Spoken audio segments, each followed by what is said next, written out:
Join అయిపోతారు. ప్రస్తుతం అయితే స్టూడియోలో మాతోటి మా ఫోర్ సైజ్ టీవీ చీఫ్ అడ్వైజర్ అయినటువంటి డాక్టర్ సుధాకర్ శర్మ గారు మనతోటి స్టూడియోలో ఉన్నారు. కాబట్టి ఫస్ట్ ఒకసారి సుధాకర్ శర్మ గారి దగ్గరకు వెళ్దాం. దానికన్నా ముందు ఒకసారి వెంకటరెడ్డి గారు జస్ట్ ఈజ్ ఇన్ ట్రావెలింగ్, అందుకోసమే వెంకటరెడ్డి గారితో ఫస్ట్ ఈరోజు విచారణ 20th వాయిదా పడ్డది. వాస్తవానికి వక్కు 2025లో ఉభయ సభలలో ఆమోదం పొందిన తర్వాత కూడా ఈరోజు ఈ విషయంపై ఏదైతే పిటిషన్లు దాఖలు అయినాయో సుప్రీంకోర్టులో దానిపై మీరు ఎలా స్పందిస్తారండి? వెంకటరెడ్డి గారు. నమస్కారం మీకు, అలాగే సుధాకర్ శర్మ గారికి, పోర్సెట్టి ప్రేక్షకులకి, ప్యానల్ పెద్దలందరికీ నమస్కారం. రామ్మోహన్ రావు గారికి, ఫరూక్ గారికి, మిగతా వాళ్ళకి.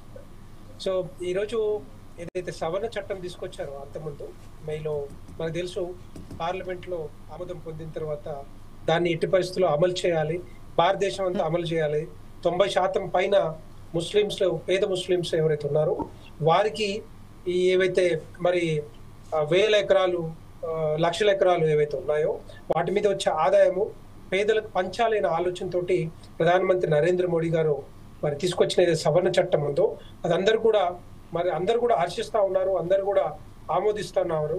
ఎక్కడో కొంతమంది మరి 10% లేకపోతే 6% మంది ఇది వాళ్ళకి ఉపయోగపడేలాగా ఇన్ని సంవత్సరాలు వాళ్ళ భోగభాగ్యాలు వాళ్ళకు దీన్ని ఉపయోగించుకొని, దాంట్లో ఉన్న లొసుకులను ఉపయోగించుకొని ఈ వక్ఫ్ బోర్డుని కానీ కౌన్సిల్ కానీ రకరకాలుగా వాళ్ళు కోట్లకు మరి పడగలెత్తారు.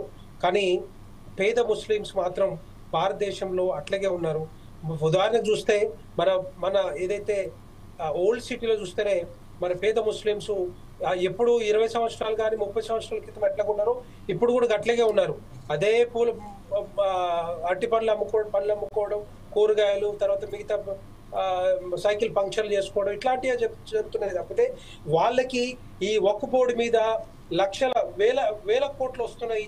ఈ 1000 కోట్లు పేద ముస్లింలకు పంచట్లేదు అని చెప్పి మరి, ఎందుకంటే సవరణ చట్టం 2006 కానీ అంతకుముందు సచార్ కమిటీ చెప్పిన ఏవైతే గైడ్ లైన్స్ ఉన్నాయో వాటిని అమలు చేయకుండా 2013లో కాంగ్రెస్ ప్రభుత్వం వక్ఫ్ బోర్డులకు, రాష్ట్రాల్లో ఉన్న వక్ఫ్ బోర్డు అధికారులన్నీ కూడా తీసేసుకొని మరి కేంద్ర ప్రభుత్వంలో పెట్టుకొని, వక్ఫ్ కౌన్సిల్లో పెట్టుకొని, సో రకరకాలుగా మరి ఆలోచనలు, తర్వాత రకరకాలుగా వచ్చే ఏవైతే ఈ ఫలాలు ఉన్నాయో అవన్నీ కూడా పెద్దవాళ్ళకి మాత్రమే మరి అది కాంగ్రెస్ లో ఉన్న ప్రభుత్వం పెద్దలక, లేకపోతే మజ్లిస్ పెద్దలక, మజ్లిస్ నాయకులక, లేకపోతే మత పెద్దలక ఎవరికి దోచి పెడతా ఉన్నారో వాళ్ళకి దోచిపెట్టి టోటల్ గా మరి ముస్లిం సమాజాన్ని, పేద ముస్లిం సమాజాన్ని మొత్తం కూడా నీరు గార్చి ఇప్పుడు మరి కొంతమంది ఏమంటారంటే ఇది దీని మీద స్టడీ చేయలేదని చెప్తారు.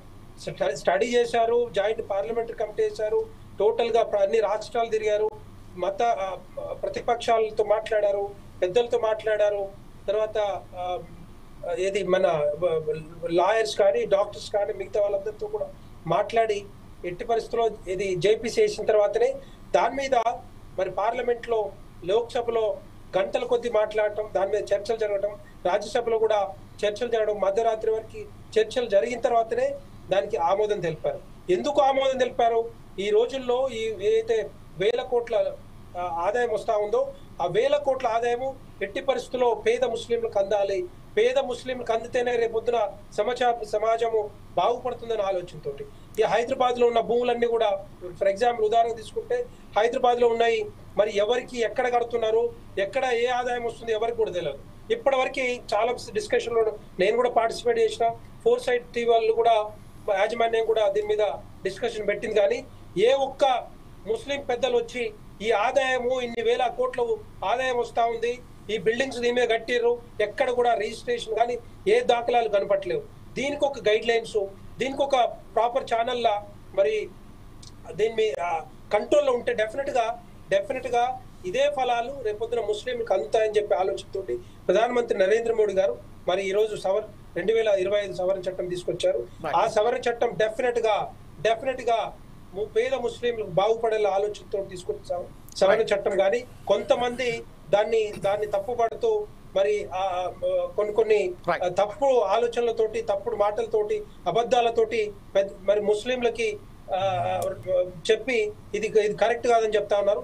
డెఫినెట్ గా ఇదంతా కూడా ముస్లింల కోసం చేస్తున్నది అని చెప్పి నేను మీ ద్వారా వీళ్ళకి విజ్ఞప్తి చేస్తా ఉన్నాను. రైట్ సార్, ఇదే విషయంపై ఇప్పుడు మనం వెంకటరెడ్డి గారితో ఏదైతే మాట్లాడారో విన్నాం. సచ్చర్